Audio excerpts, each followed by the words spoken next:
It was launched by the International Aid System in March 2025 by the UN Emergency Relief Coordinator, Tom Fletcher. And it looks at sort of really consolidating or increasing efficiency and effectiveness by refocusing the system on saving lives. That kind of like, in essence, means how do we define clearly what the international aid system should and should not do? Because we know sort of through the last few decades, international aid, or this idea of sort of emergency relief, has kind of seeped into our idea of development. So it's gone into sort of education, rebuilding, empowerment programs, health and well-being, and so forth. And so what they're doing is sort of really redefining what the international aid system should focus on. And that's cutting a lot of sort of those development projects, but it's really cutting them because there's been a complete dismantlement of US aid.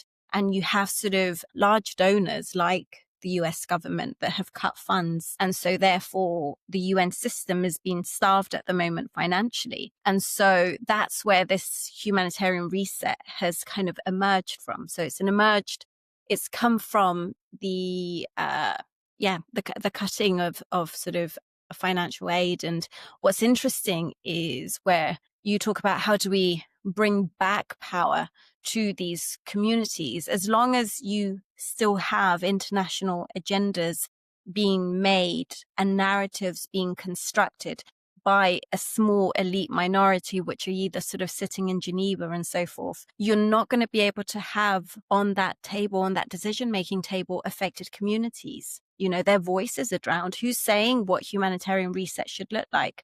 Where it's only a few which are really sort of discussing and consolidating those barriers, which, don't get me wrong, I think it's important for there to be a humanitarian reset, but how that's defined is what matters. And from what I can see, we continue to use the same methods, the same practices, wanting different alternatives. And what we continuously have is a replication of the same system where you have vulnerable communities, you've got people suffering, you've got women and children, and you have an expanding industry. So in essence, there's a commodification or a weaponization of aid, where I think it's been quite dangerous. Particularly what we've seen emerging in 2025 is this new rise of privatization, security companies coming in, or ex-military coming in and providing aid where they've taken place from sort of traditional actors who have worked with these affected communities, not great or not perfectly, but a lot better than sort of coming in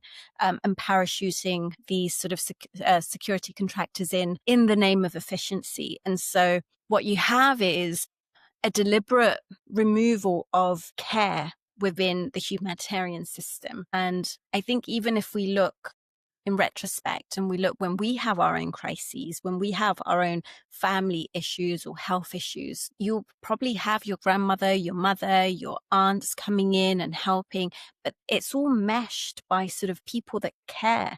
And how you regroup and how you sort of face an emergency isn't done by efficiency numbers, and it's not on a spreadsheet. And so if you're removing that and you're making it into sort of this highly professional